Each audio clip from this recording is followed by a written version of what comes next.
For the first question, or for the first triangle, we have the base and we have the area.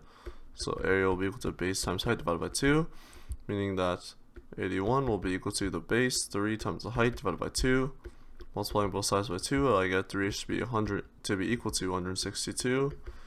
So if I divide both sides by 3 here, then my final answer will be 54 for the height.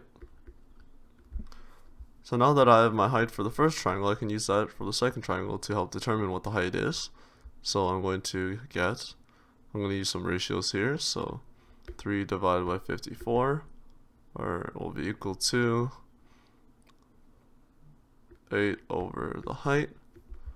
I'm going to reduce this to 1 over 18 will be equal to 8 over h. So h will be 18 times 8. And 18 times 8 will be equal to 144 centimeters. Meaning that the area can be found for the second triangle. So I get base times height divided by 2. So I get 8 times 144 divided by 2.